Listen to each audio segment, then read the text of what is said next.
Please take a moment to subscribe, like, and share.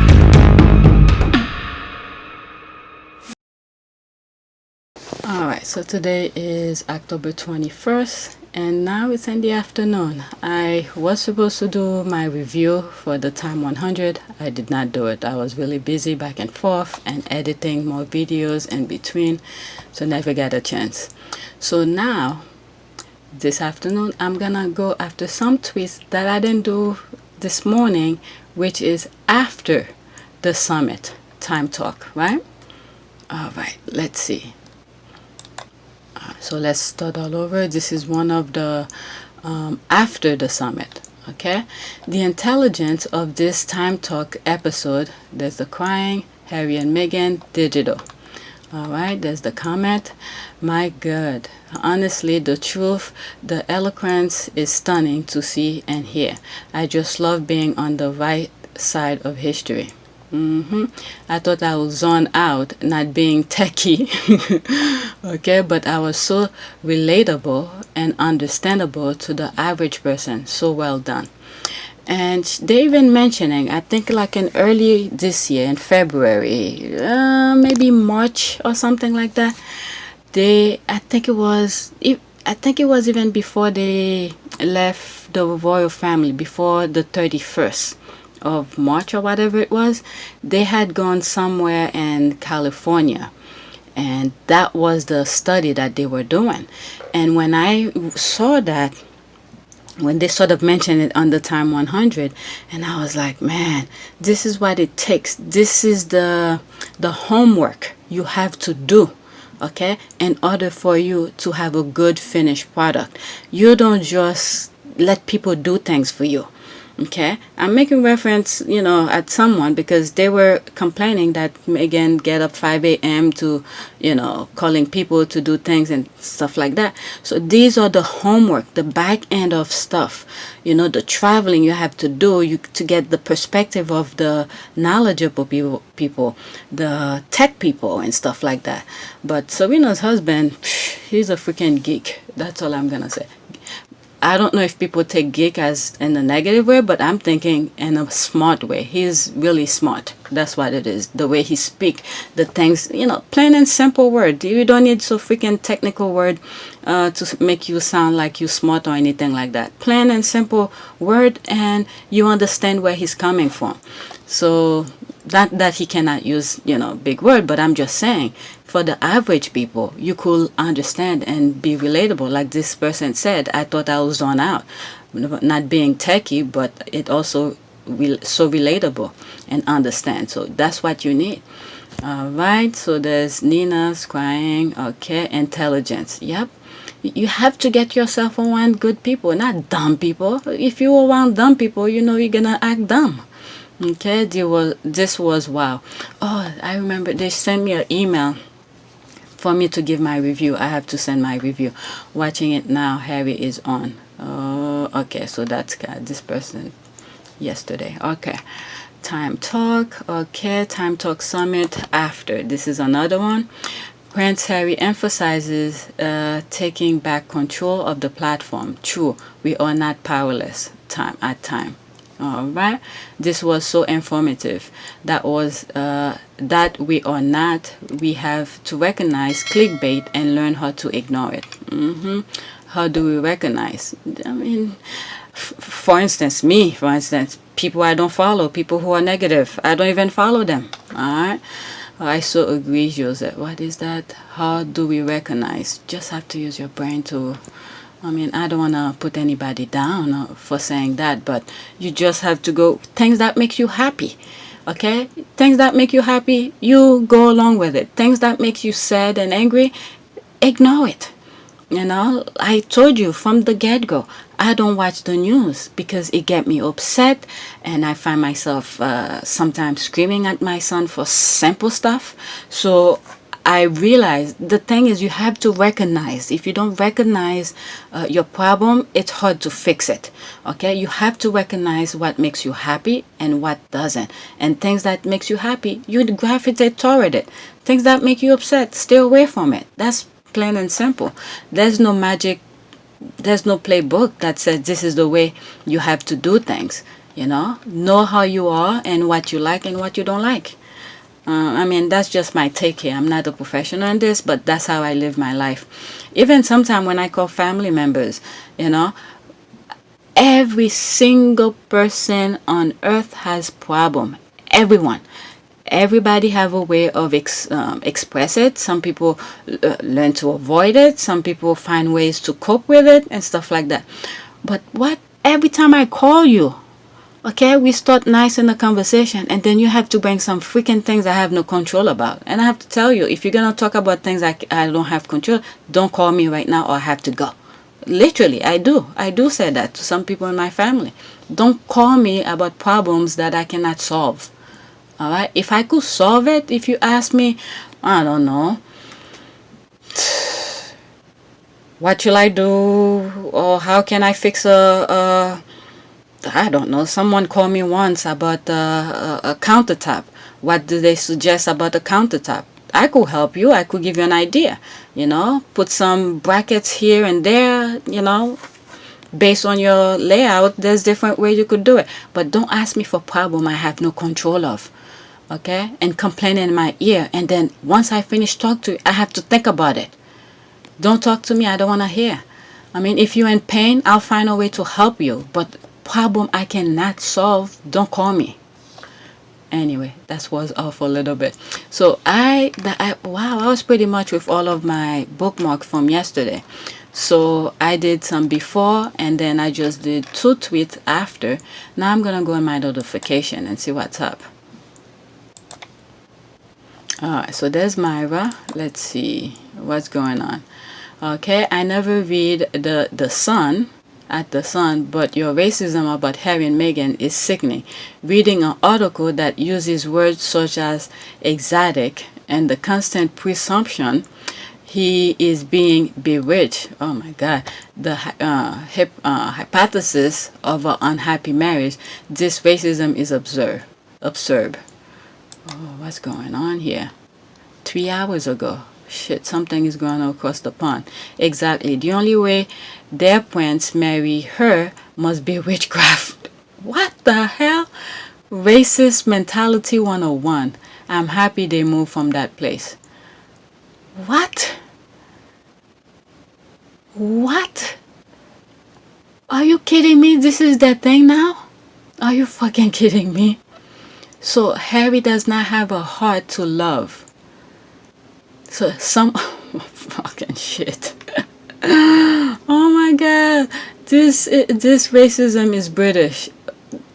All those negativity you see around the world, it originated over there. It originated over there, and they spread it around the world. My God. My God. Basically, as I said, okay, let's say anyone claiming a woman of color exotic or claiming the woman hooked a white person or emasculating a white man is playing on like 3 different racist tropes at once. Harry and Meghan. What the fuck is this? Okay, that's 2:18. Let's see what is that.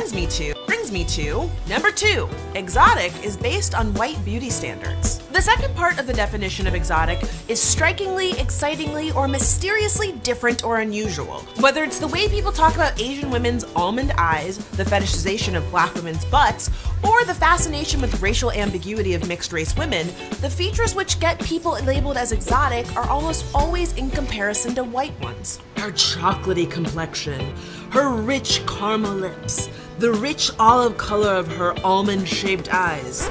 You ever notice how descriptions of women of color sometimes sound like they belong in a book of recipes? The common thread here is that women of color from various racial backgrounds are often considered exotic because they don't fit into what our culture sees as traditional beauty standards, white and European. And if you don't think that's true, have you ever heard anyone call Blake Lively or Taylor Swift exotic? Me neither. But even though we think of having blonde hair and blue eyes as some sort of all-American look, only 17% of Americans have blue eyes, and only 5% are natural blondes. So that combo is actually very exotic. Number 3, music videos and all over reality TV. It also pops up in the policing of black women's bodies and sexuality. Just ask Rihanna, or Nicki, or Beyonce. Sugar Hill, sexiest, deadliest chicken town. The second stereotype is the Jezebel, and that's someone who's generally oversexed. Is mysterious. Her only power is in her body and in the influence she has over men. Attainable. And Sapphire is usually sharp-tongued, manipulative woman who emasculates her husband. It feeds into our own racist imagination, and we miss the realities, the full depth of Black women's stories. Because you are essentializing Black people, you're saying there is no complexity beyond this. Well, it's going to be no surprise that the audience and the creators alike are going to constantly think that we have represented Black women in the way they are, when really what they've represented is just the same racist caricature over and over again. Very interesting. Very interesting. Wow, that's crazy. These people are crazy. Oh my goodness. Sussex, Jamaica. Okay, thank you for speaking up. Okay. Thank you, and an early happy birthday to you. Thank you. Okay, Myra tweeted that. It's a retweet by Myra. Okay, I'll come back to this and do what I need to do. Okay, guys, sometimes DMing someone and saying, hey, I don't think you should have posted 1 2 3 because XYZ. Please consider deleting. It's better than railing on someone. Sometimes it doesn't even come from a bad place, but let me mind my own business, because maybe was it NDIM or sensitive. I just mind my own business. I just like to read fun stuff. As you can see, I'm just going to my notification. Okay, what happened here? The Queens of Commonwealth. What was that? Retweet by Myra. What is that? Today, 11 hour, the magazine said the event was curated by Harry and Meghan, who have becoming critical voices on what they consider the deplorable state of digital environment. All right, what is this about? I know it's about 100, but what are they complaining now? Really interesting insight from all involved. The reporter who has to fight for her freedom, I talked about this in previous videos earlier, against a law that didn't even exist before, for something she wasn't part of is actually heartbreaking. It can't be the Wild West anymore. There are real people dealing with real consequences. Yeah, that's really crazy. My goodness. And this is why I said in my last video, I'm glad Harry brought her into the spotlight here. Now, I didn't even know she existed. You know? And then for her to be going through all of this, my goodness. Now the eyes, everybody's eyes are on her now, to find out what happened, what the freaking idiots did to her. Oh my goodness. So time is now Vogue. Yikes. What is that? Whatever. Let's see. There's 2 reply. Your point. It's like your point. How many responses? You seem confused. If you listen to the discussion, you will not be compared the time talk with Vogue. Oh my goodness. Alright, so let me get out of here. What is this now? This was 13 hours today. Okay, let's do this one above. Take a second and look what is happening around the world. Turning on the news wherever you are in the world.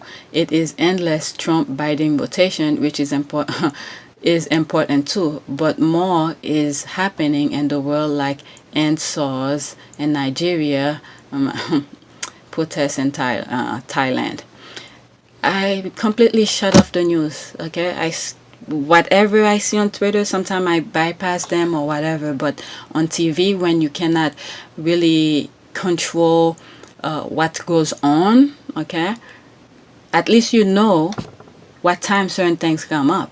Sometimes my husband come from work, he's watching the news and the kids are eating. I told him turn it off. I don't want my kids to hear that. Although they need to be aware of what's going on, But if I can imagine me as an adult, I can't even take the news. If they start knowing what's going on, how is it gonna affect them? So for now, when time comes, they'll understand. I'll ease them into the real world a little bit, you know. But I don't want to. It's already traumatized for adult. There's no way I want them to see what's really going on right now. Do you think I want them to see someone shot and broad daylight and all of this? What is it? My oldest once was watching. What's that? Something web. Charles with the pig with the spider. I forgot the name. And when when he finished read the thing, did he read the book first or he saw the movie? I think he read the book first, and then the web died and he cried. Okay, imagine that, a child, a freaking book, and he cried for it. What do you think is gonna happen to his mind? Right, so that was yesterday. What's going on? The Avengers assembling to defend Chris Pratt because he was voted the least favorite. Chris is a random Twitter poll.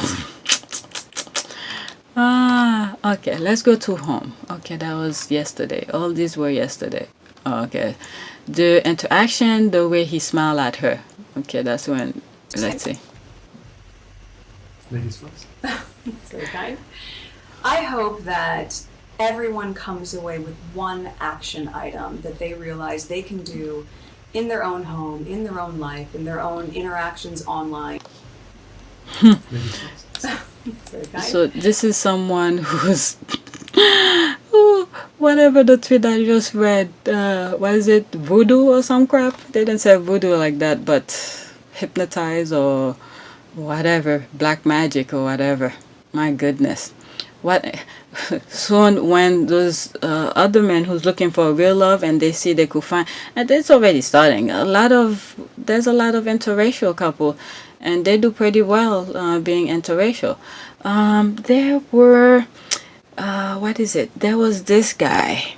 He held good position in the government, and during his tenure as a public figure, he never really come out with his wife. It was a couple years ago I saw a YouTube video. Let me see if I could find it.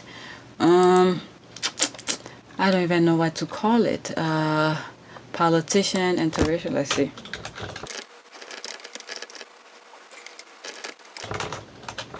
Oh, spouses, I could say spouses. Let's see if I see it. Yeah, oh, there it is. Okay, I guess all right, so him, was he a Secretary of State or something like that? Let's see. Shit, okay, I'll come back to it. Let's see, him. For him, okay, because I know he served in the Senate and stuff like that. And when I realized who his wife was, I was like, oh shit. Okay, he's a former Secretary of Defense, William Cohen. All right, they've been married for 21 years, and they could have been married much longer if she had accepted. So I remember, what is it? I remember come across this video. I was like, oh shit, I didn't know that was his wife. And now we know why we never seen her, because she was looking out for him, for his career. Once you see a person and you love and stuff like that, and she loves you back, they're not there for the money, all right? They want your well-being. It's, I don't know, So you see, all I had to type was politician, interracial couple, and then bam, that's exactly who I was looking for. I didn't remember his name, all right? So yeah, for these, sometimes you have to think of it. I think that would be it for tonight. I'm not gonna edit or make more videos, but sometimes you have to look at it in a way where when you think about it as a person living and breathing and you are well, you could walk like myself, and seeing the problem that's going on, and you don't mind put your feet in the water to make it right for your kids, all right? At this point, knowing our history, what our ancestors have gone through, I don't mind jumping in the water to make sure it's right for my kids, at least for my kids. All right, nobody should be standing on the sideline hoping someone else to do it for them, because we know they will never stop. Okay, whoever's trying to prevent society or whatever God wanted us to do once we're on earth, you can't fight nature. All right, there's something that nature, God wanted us to do, and human being always try to prevent it. Okay, we could make 50 steps forward, and then one day, boom, we make what, 100 step back. All right, but God and nature still pushing in. So if some of us keep on standing on the sideline and let it happen, or hoping someone else to do it, that you're gonna leave some headache for your kids. As you're fighting, you're putting your feet in the water. Talk to your kids, let them know what you're doing, the hardship that you're doing, to make their life better. That way they understand and appreciate it. And I think at some point in our lifetime, especially in America, once the civil rights, the 60s, the 70s, I would say 60s the most, right? All those people who were fighting for certain rights and things like that, they got it. They made more small step, but they were out there fighting. And I think at some point their kids and their grandkids lost sight of what they fought for, what their great grandparents had fought for. And then this is why we are in the situation that we are in now. I had a small discussion with someone on Twitter where it wasn't under the Sussex Squad thing, I believe, where they were talking about voting. And I said something in that vicinity, that a lot of African American were not voting. And she was like, no, we've been voting, we do this, what are you talking about? And I let her know. Like in the 80s, a lot of people had so much problem. There were drugs in the neighborhood, some were alcoholism and stuff like that. I'm not saying it's their fault for doing that. Sometimes it was planted in their neighborhood in order for them to be preoccupied with those problems. But going into the booth, yes, there were a lot of African American voting, but not all of them. Many of them were not taking advantage of that. Some of them, their excuses were that what was their excuses? They vote for people, they didn't do anything for them, right? So it's that kind of mindset that kept them from going into the voting booth to cast their vote. And then this is what they wanted. They don't want you to go in the voting booth, because when you don't vote, because the other ones get to make the choice, and then you ended up with what we have now. So yeah, a lot of people were not voting. A lot of activists were knocking on the door, go vote, do this, do that, and stuff like that. And others were preoccupied with, their own problem. And this is why sometimes they get, families have to work different jobs, different shift. They have their kids to take care of, or single families, and they're putting the husbands, guys, in jail. You look at the jail system, all of them, majority is full with black men in jail.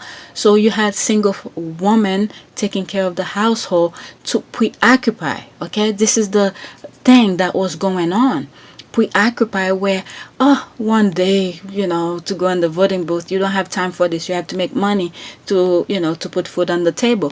When in fact, let's say for instance, okay, there's a hardship, with all those long line at the voting and stuff like that, and you lose, let's say, 4 hours of work or something.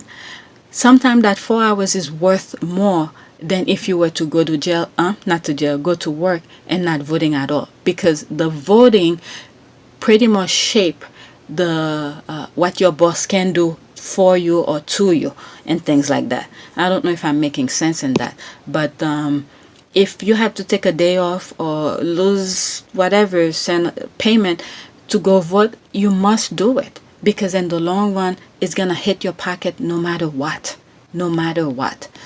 So yeah, they preoccupy the poor neighborhood, the African American neighborhood. You jail the husband, the guys, and you have single mom in the house working different shift, too busy taking care of the family and stuff like that. So you're preoccupied with all of this. They give you problem after problem after problem to keep you off the voting booth. Yeah.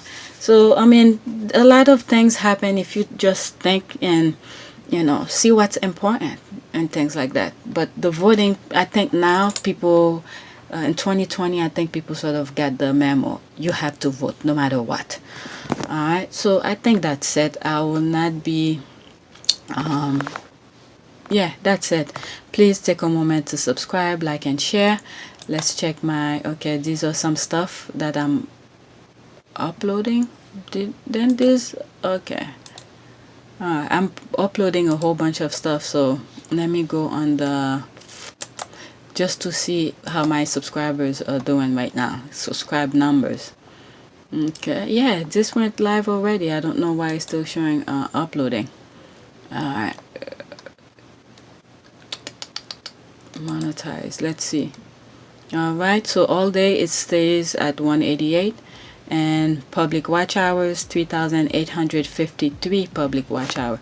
So we'll see what happened in the morning when I do my next tweet videos. Alright, so that's it.